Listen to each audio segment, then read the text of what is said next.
for the better version of who he is. Why can't you be greater? Why can't you be at the top?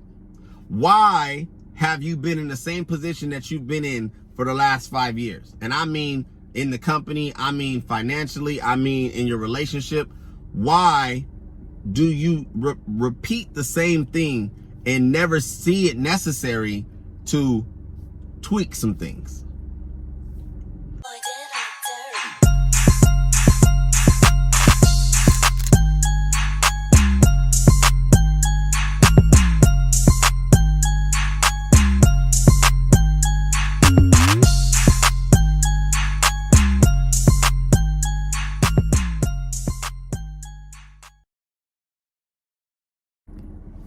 What up, YouTube? This is Daniel Rucker with True Table.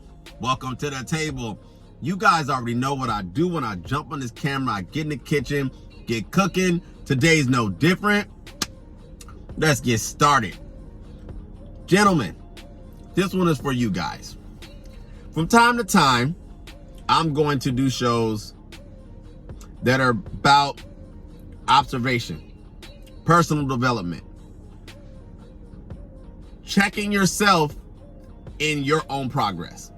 Because let's be clear, the one thing about being a man is that we are never going to be our absolute best selves until we level up. What do I mean by that? I mean that at certain stages in life, you're going to constantly be met with things that's going to require a different version of yourself.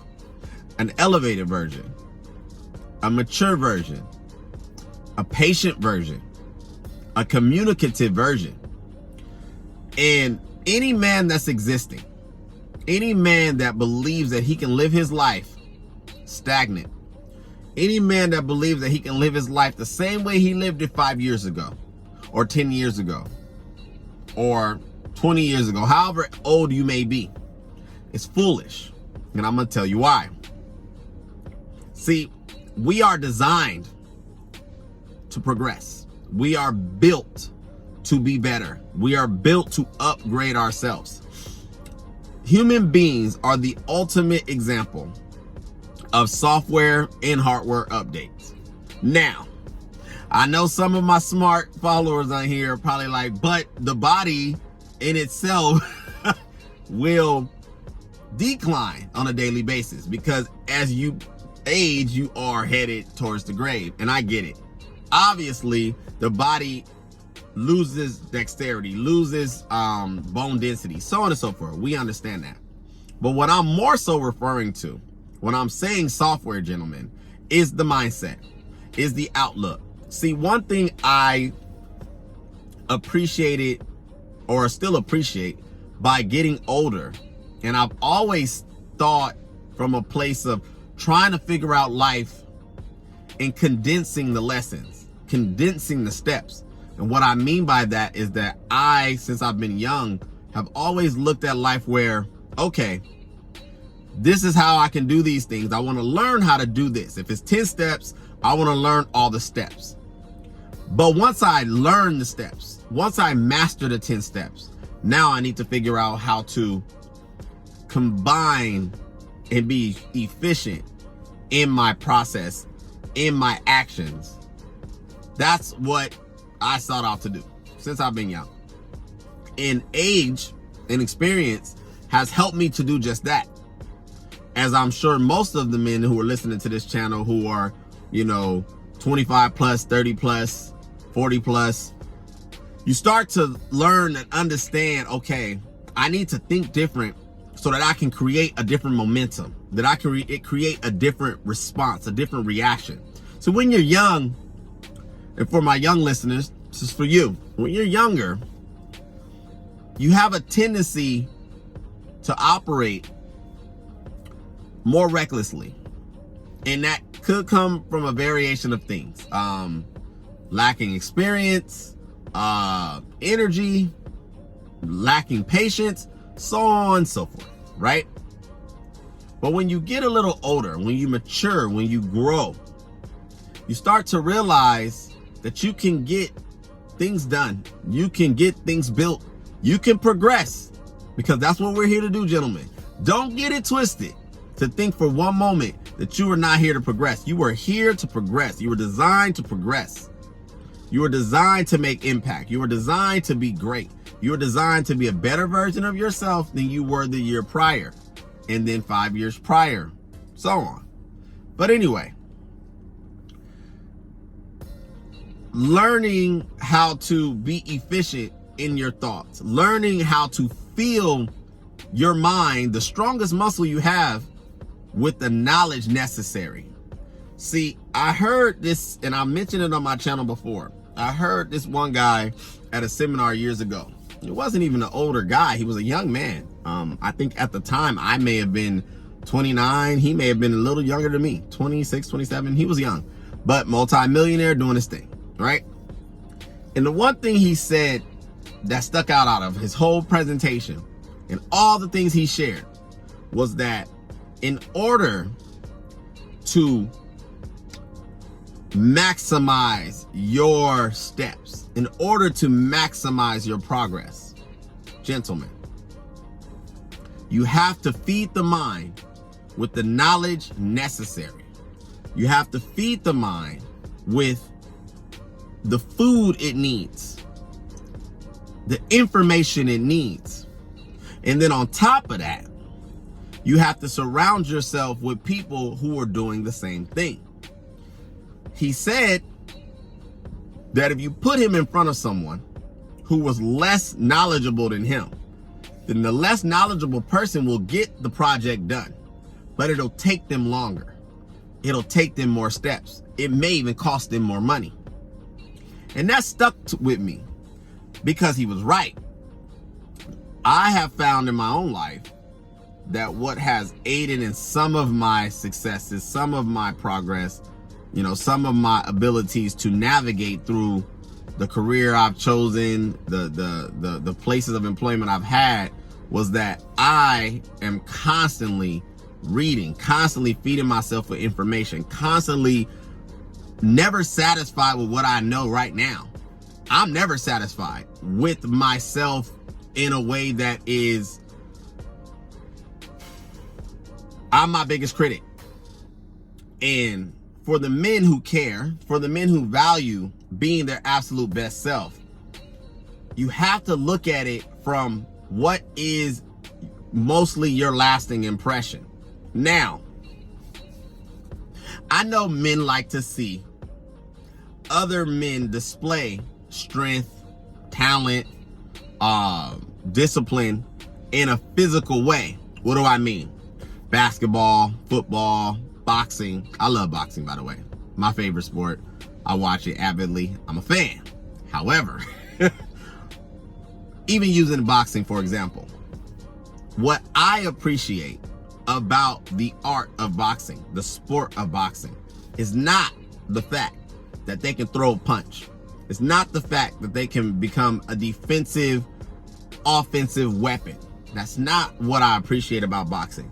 What I appreciate about boxing, what I respect about boxing, what I am infatuated with about boxing, is that in order to do it and do it well, it requires a repetitious discipline. Not only that, it requires knowledge. It requires working, practiced, inherited information on how to slip a jab, how to throw a hook across, how to fight backwards, fight forward, how to guard yourself. All of those things are not things you can just pretend to do and do them well and be successful on the highest level. It requires you to devote yourself to the information, the practice, the discipline, and so on and so forth, in order for it to display itself when the time comes. Preparation. Floyd Mayweather, most people know who he is, and arguably one of the best boxers of our time. What made Floyd great was not just his ability to box. What made Floyd great was his work ethic, was his consistency with even though he has proven year in and year out, weight class and weight class, belt after belt, that he can do this and do it better than most people, he was never satisfied. He always found a way to be better than he was before. And see, gentlemen, I, as a man, have seen that at times we men don't push ourselves as hard as we need to. We don't push ourselves as, far as we need to. We don't put ourselves in a position to better the tool of what we were given. What makes men great, and I welcome any woman to challenge this, but what makes men great is their ability to learn, adapt, teach, instruct, listen, become devoted, and also to become obsessed with progress. That's what, in my opinion, makes men great. There is no other being on this planet that is designed the same way. There's no other being on this planet that's designed to do what we do and do it well. We have to continuously be eager, hungry, and celebrate briefly what is good today, what is satisfactory today, what is satisfactory this season, what is satisfactory this year, belongs in that compartment. Meaning that you should always be reassessing.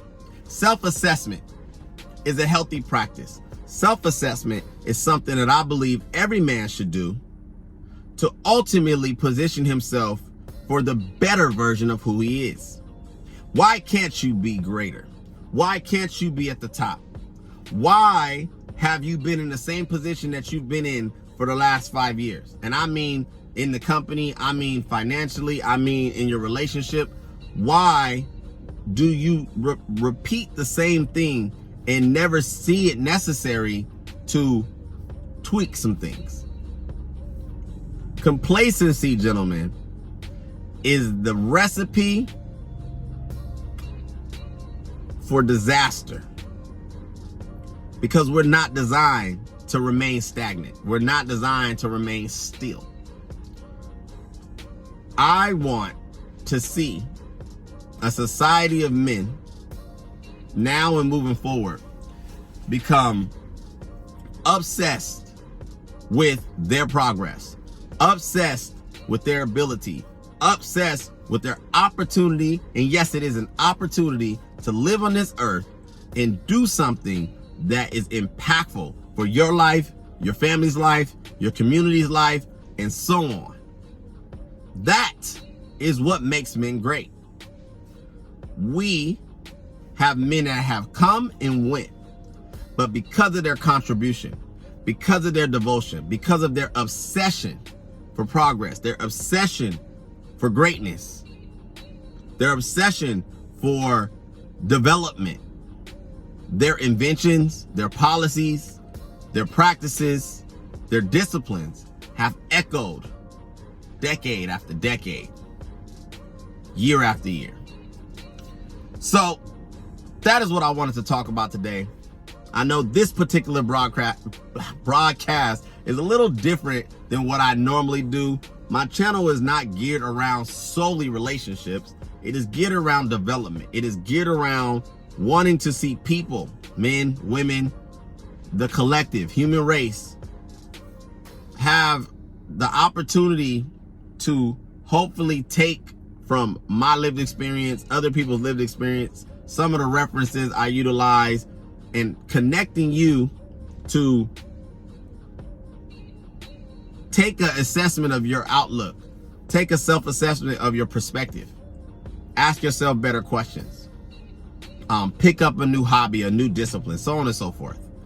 That is ultimately what I'm about in all ways, shape, or form. So thank you for your time today, for hanging out with me for 14 minutes, almost 15 minutes or so. If you have not already done so, go ahead and hit the like button. Go ahead and subscribe. I will continue to come with this content. This channel will not grow unless I have you guys' assistance, your help, and I welcome that. Thank you so much for my subscribers. You guys have a good day. Till next time.